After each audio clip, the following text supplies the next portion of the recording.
BBC analysis finds the waters around the UK have had their warmest start to the year since records began, with a dramatic impact on marine life. Yeah, indeed. The warm weather, certainly warm, muggy, whatever you want to call it, it doesn't just impact us here on land, it also affects our seas and the animals that inhabit them. And new BBC analysis has found that the waters around the UK have had their warmest start to the year since records began, and it's all because of climate change. Well, what are the consequences? Well, here's our climate editor, Justin Rolat. Heather Hamilton and her dad, David, are keen snorkelers. They've been going out into the seas around Cornwall virtually every week since Heather was a little girl. But in recent years, they have seen some big changes.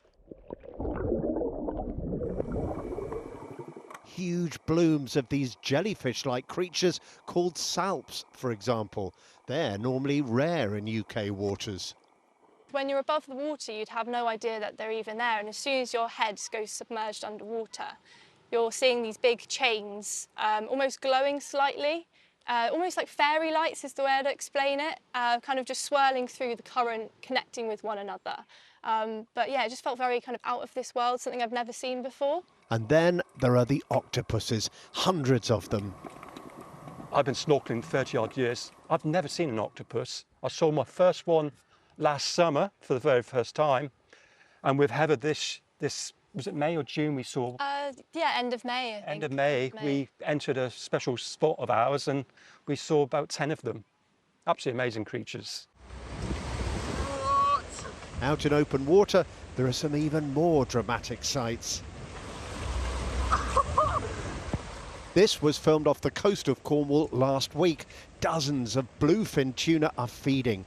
They started appearing in our waters about 10 years ago.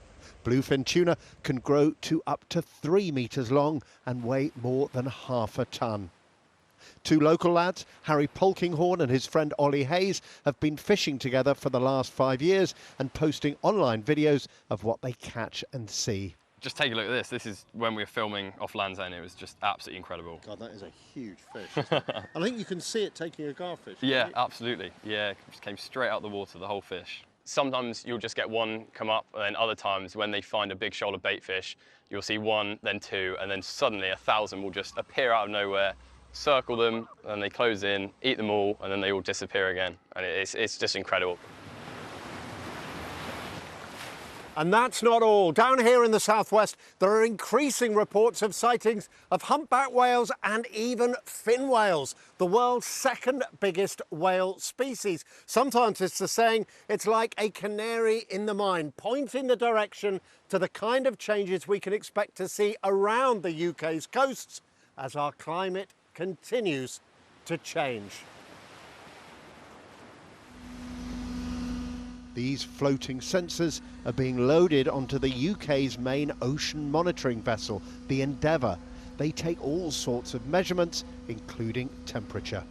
From the monitoring and the surveillance that we have, we can see that the seas are warming. We're also seeing heat waves coming through now. So what used to be a sort of a 1 in every 10 years event, we're now seeing almost every year. And the fish and the animals that live around the UK are changing in response to that. We're getting warm water things like squid and anchovy and even things like triggerfish coming in from the south. But warming seas don't just bring new species.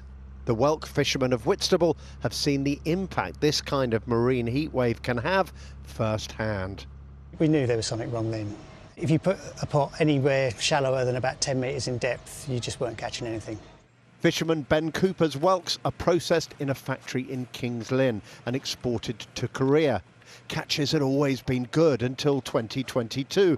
Then sea temperatures in the Thames estuary went above 20 degrees Celsius for more than 60 days. There was a massive die-off of whelks.